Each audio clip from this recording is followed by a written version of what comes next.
Bismillahirrahmanirrahim. Assalamualaikum warahmatullahi wabarakatuh.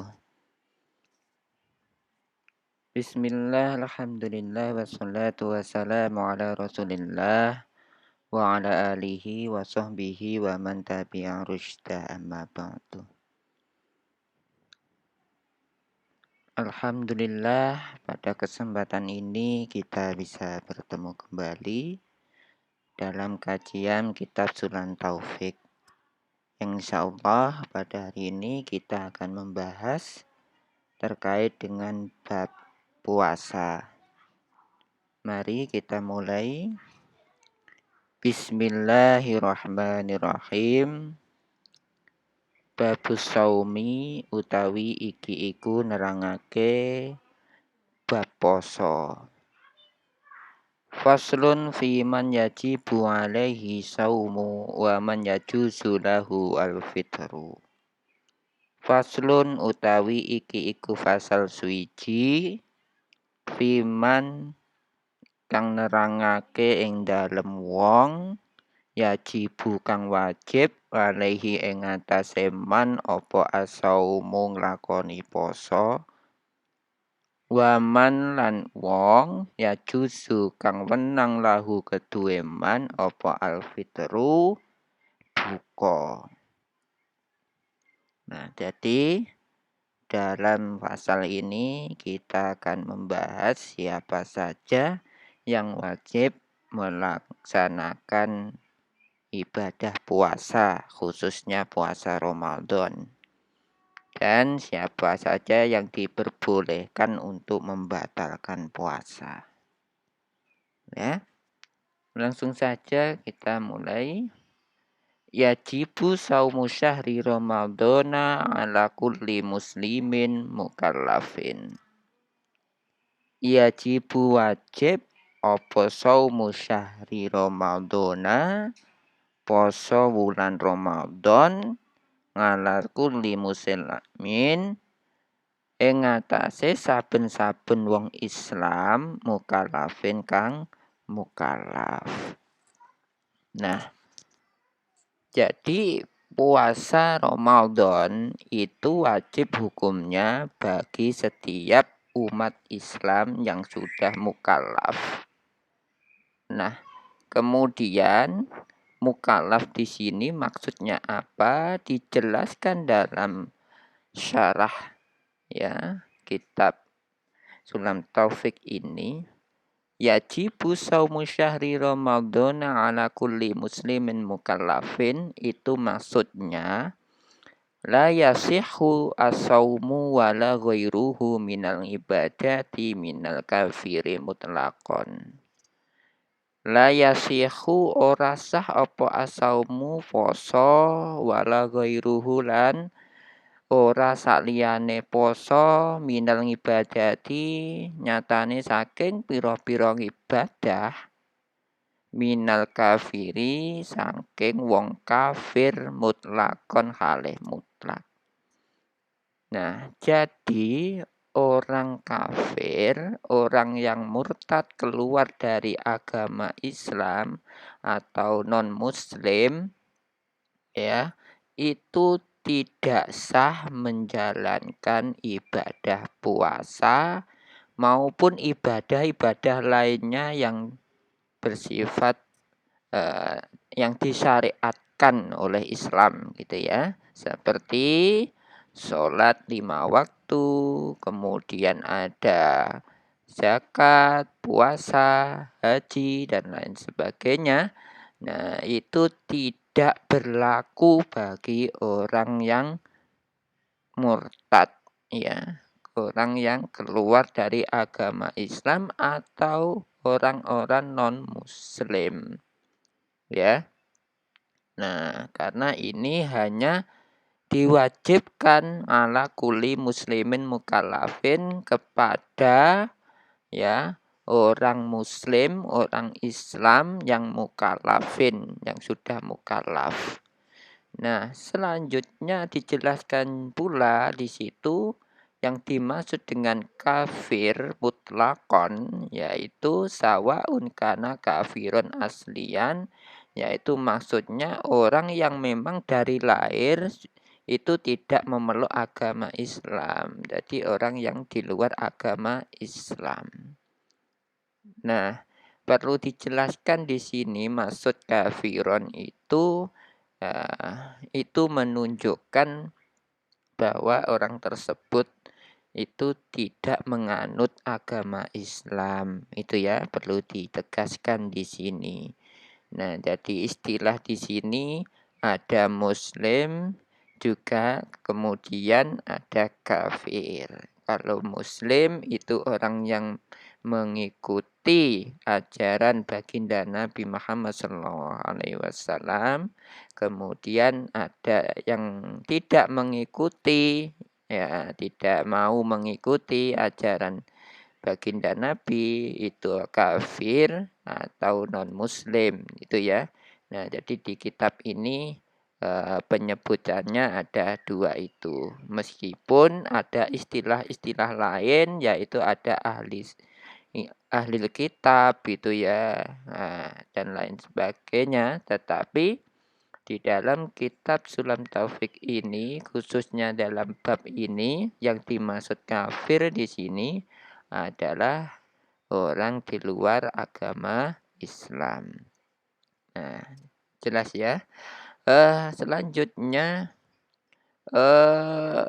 di sini kafir ada dua ya, ada kafirun aslian, maksudnya ailam yasbik lahu Islam, yaitu orang yang memang dari kecil itu dari lahir itu sudah non muslim, tidak memeluk agama Islam. Nah, sedangkan ya ada pula kafirun murtadan itu ya. Kafir murtad yaitu aisabaqa an kana musliman wa faraqal Islam, yaitu orang yang sebelumnya masuk Islam tetapi kemudian ia keluar dari ajaran Islam. Nah, terus walakinnal kafirul asli in aslama la yaqdi ma fatahu minal syiyam wala sholati asna kufrihi. Nah, ini ada perbedaan hukum jika seorang non-muslim ya yang asli dari kecil, dari lahir itu non-muslim ya. Kemudian dia masuk Islam, maka dia tidak wajib untuk mengqadha atau istilahnya menambal ya kekurangan ibadah sebelumnya ketika masih di luar Islam. Ya, jadi ketika dia masuk Islam, ya, maka dia tidak punya tanggung jawab untuk mengqadha ya kewajiban-kewajibannya ya ketika yang ditinggalkan ketika dia masih belum masuk Islam. Nah, wa amma in mata duna ayyuslima fa min jumlati ma yu'aqabu alaihi tadi'uhu siyama bi adamil islamihi. Dan ya wa amma in mata duna ayyuslama fa min jumlati ma yu'aqabu alaihi. Nah, maksudnya maka yang dimaksud di sini bahwa orang ya tersebut, orang kafir tersebut jika sudah masuk Islam, maka kemudian kekurangan-kekurangan sebelumnya itu ya dianggap sesuatu yang ya dimaafkan gitu ya. Nah, seperti orang yang baru bangun tidur itu ya. Nah, jadi dia ketika sudah masuk Islam, nah kekurangan-kekurangan ibadah sebelumnya yang tidak dia lakukan ketika masih kafir, nah itu dimaafkan oleh Allah. Nah ini berbeda wa amma kafirul murtad. Nah, kecuali jika orang kafir itu murtad. Kafir murtad itu orang Islam yang kemudian keluar dari ajaran Islam menjadi murtad. Nah, Jika seperti itu, maka dia fa in aslama fawajibu ayaqdiya ma fatahu asna riddatih minasiyam ka ghairihi minal faraid. Nah, jika dia kemudian masuk Islam lagi, maka kemudian dia berkewajiban untuk mengqadha, menambal ya, kewajiban-kewajiban yang telah ditinggalkannya ketika dia murtad tadi. Ya, seperti kewajiban ibadah, puasa, sholat dan lain sebagainya yang wajib. Nah, itu wajib untuk diqadha seperti itu ya. Nah, mari kita lanjutkan ya. Nah, jadi di poin pertama bahwa puasa Ramadan itu wajib bagi setiap umat Islam ya, mukallaf ya. Nah, berarti non muslim tidak wajib menjalankan ibadah puasa ya. Karena memang tidak ada syariat yang mewajibkan untuk non muslim ya selain Islam menjalankan ibadah puasa Ramadan. Nah, selanjutnya wala yasihu as-saumu wala yajuzu min haidin wa nufasa wa yajibu alaihima al-qadha. Nah, wala yasihu lan ora sah apa as-saumu poso wala yajuzu lan ora wenang apa poso min haidin saking wong kang haid wa nufasa lan pira-pira wadon kang nifas. Jadi ya, seorang perempuan yang lagi haid maupun nifas, maka dia tidak wajib, ya tidak sah juga dalam menjalankan ibadah puasa. Nah, wayajibu alaihima maka wajib, wayajibu wajib ya alaihima ing atase haid wa nufasa. Nah, apa al-qada'u qada utawi mbaleni poso. Jadi mereka berdua haid dan nufasa meskipun tidak wajib menjalankan ibadah puasa tetapi wajib ketika sudah suci wajib untuk mengqadha atau istilahnya menyaur utang itu ya. Ya, jadi menambal ya kekurangan dari puasa yang ditinggalkan ketika waktu haid dan nufasa tadi. Nah, selanjutnya waya juzu al-fitru li musafirin wa safara qasrin. Waya juzu lan wenang apa al-fitru buka atau mokel ya li musafirin maring wong kang lelungan ya safara qasrin ing lelungan ya qasrin kang den kena qasar. Jadi safara qasrin itu dijelaskan maksudnya di bawah itu safara qasrin ai safaron ya juzu fihi qasru sholati rubaiyah. Maksudnya perjalanan yang mana di perjalanan itu diperbolehkan untuk mengqasar sholat 5 waktu ya yang 4 rakaat. Nah, jadi jika perjalanan itu diperbolehkan untuk mengqasar sholat, maka boleh hukumnya untuk berbuka puasa pada waktu perjalanan itu ya. Nah, wa ilam yasukqa alaihi saum. Nah, dengan catatan itu wa ilam yasukqa lan lamun ora ya yasukqa alaihi yasukqa niku ora ndadekake abot ya alaihi ing atase man apa asaumu poso. Nah, jadi boleh melakukan diringankan ya, tidak berpuasa atau boleh berbuka puasa bagi mereka yang melakukan perjalanan jauh, di mana pada perjalanan itu diperbolehkan untuk mengqashar sholat waktu, 5 waktu. Nah, selanjutnya wajib alaihi al-qada. Tetapi wajib bagi musafir tadi, orang yang melakukan perjalanan tadi, wajib baginya untuk mengqadha, ya. Mengqadha atau istilahnya menambal, ya, puasa yang sudah dilewatinya tadi. Nah, contohnya mungkin ada seseorang melakukan perjalanan dari UIN 1 Tulungagung ke Surabaya gitu ya. Nah, kemudian perjalanan seperti ziarah Wali Songo gitu ya.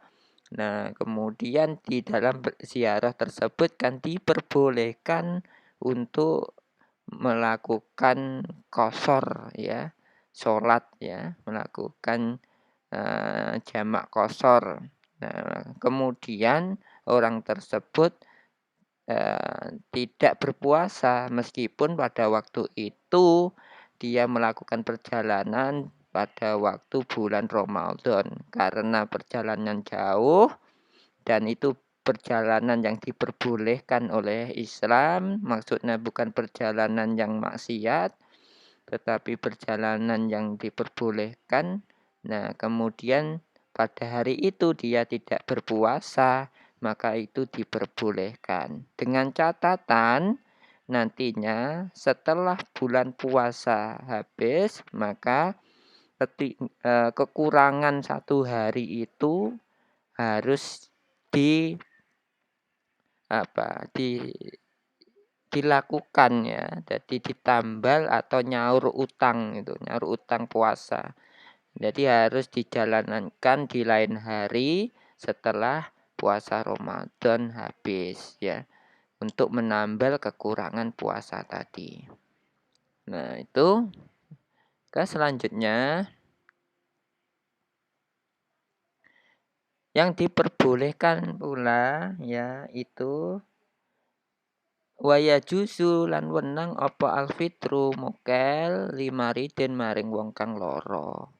Orang yang sakit keras, ya, sampai dia mungkin tidak bisa berdiri, sampai tidak bisa ngapa-ngapain karena dia sakit keras gitu ya, itu diperbolehkan untuk tidak berpuasa, ya. Nah, karena memang sakit keras, ya. Tapi kalau hanya sakit gigi, ya, atau mungkin sakit panu dan sakit-sakit yang ringan maksudnya, maka ya tetap wajib untuk berpuasa. Nah, selanjutnya wayajuzu al-fitru lil hamil. Wayajuzu wenang apa alfitru mokel atau boleh tidak berpuasa li hamilin bagi wong hamil. Orang yang mengandung, wanita yang mengandung itu boleh tidak berpuasa. Waya jusu lan wenang alfitru li murdiain. Nah, boleh pula, ya, tidak berpuasa itu bagi lil murdi, ya. Murdi itu orang wanita yang menyusui gitu ya. Nah, jadi wanita yang menyusui itu diperbolehkan tidak berpuasa. Nah, jadi itu ya, ada orang sakit, orang hamil, dan wanita yang menyusui itu ya. Ketiganya itu boleh tidak berpuasa. Nah, selanjutnya dijelaskan pula lakin fi salasati akhirah, tetapi ya 3 orang tadi marid, hamil dan murdi, ya, orang sakit, wanita menyusui, wanita hamil dan wanita menyusui, ya, 3 tadi itu idza saqqa, ya, dengan catatan jika memang sangat berat, ya, keadaannya, ya. Jadi memang benar-benar dia tidak kuasa untuk menjalankan ibadah puasa. Ya, jadi catatannya 5 rit itu adalah orang yang sakit keras. Hamil juga seperti itu, orang wanita yang mengandung yang memang sangat payah, sangat berat, ya. Kepayahan maksudnya di sini, ya. Nah, jadi ketika melakukan puasa itu tidak bisa, tidak kuat gitu ya. Begitu pula wanita yang menyusui yang ketika melakukan puasa dia tidak kuat ya. Nah, jadi dengan catatan itu jika memang idza saqqa as-saumu alaihi masaqatan lah, maka jika puasa itu kemudian memberatkan ya, menjadi beban yang sangat berat bagi ketiganya, maka diperbolehkan untuk tidak berpuasa. Nah, itu ya. Nah, kemudian perlu dijelaskan lagi di sini wa yajibu alaihim qada, tetapi ya wajib bagi ketiganya itu untuk qada, yaitu nyaur puasa. Puasa puasa di lain hari gitu ya. Ketika sudah sembuh atau nanti sudah melahirkan atau nanti sudah ada waktu ya, kemudian bisa menjalankan ibadah puasa, maka nanti wajib untuk mengqadha puasa tadi. Nah, jika tidak mampu untuk mengqadha, maka opsi lainnya yaitu wayajibu ala akhiratain fidyah. Maka boleh ya digantikan dengan fidyah. Nah, ya, jadi boleh diganti dengan fidyah. Nah, itu fidyah itu apa? Nah, pembahasan fidyah itu di sini dijelaskan secara singkat bahwa fidyah yaitu anta dafa'a ila fakirin au miskinin au aksaro, yaitu memberikan makanan kepada kaum fakir miskin ya, ngan kuli yaumin muddan ya, jadi setiap hari memberikan 1 mud makanan kepada seorang fakir miskin ya. Nah, keterangan lebih lanjut terkait fidyah itu nanti ada pembahasan lebih lanjut lagi ya. Nah, oke, itu jadi bagi mereka yang sakit keras, kemudian menyusui, kemudian hamil, itu diperbolehkan tidak berpuasa, tetapi wajib qadha, dan juga kalau tidak qadha ada opsi lain yaitu membayar fidyah ya. Ya, berupa makanan pokok ya yang diberikan kepada kaum fakir miskin. Nah, selanjutnya wa yajuzu al-fitru liman kana yalhaquhu liman saum masaqatun sadidah. Wa yajuzu lan wenang apa al-fitru mokel liman maring wong kana kan ana sapa man iku yalhaqu ya. Maksudnya yalhaqu di sini yaitu mereka yang berhak ya, ya mereka yang merasa dirinya itu ya minasaumi saking lakoni poso musakotun apa musakotun kepayahan sadidatun kang banget ya. Jadi bagi mereka yang memang benar-benar tidak mampu menjalankan puasa ya, mungkin karena terlalu berat bagi dirinya karena keadaan-keadaan tertentu. Nah, seperti di sini likabirin ya, seperti likibarin ya, likibarin ya kedue wong tua kang sepuh banget gitu ya, tua renta yang tidak mampu berpuasa, au maradin atau orang sakit ya, la yurja shifauhu yang tidak bisa dipastikan ya kapan kesembuhannya. Nah, itu ya. Jadi ada orang yang sakit keras ya, sampai tidak bisa ngapa-ngapain dan tidak tahu kapan kesembuhannya itu ya.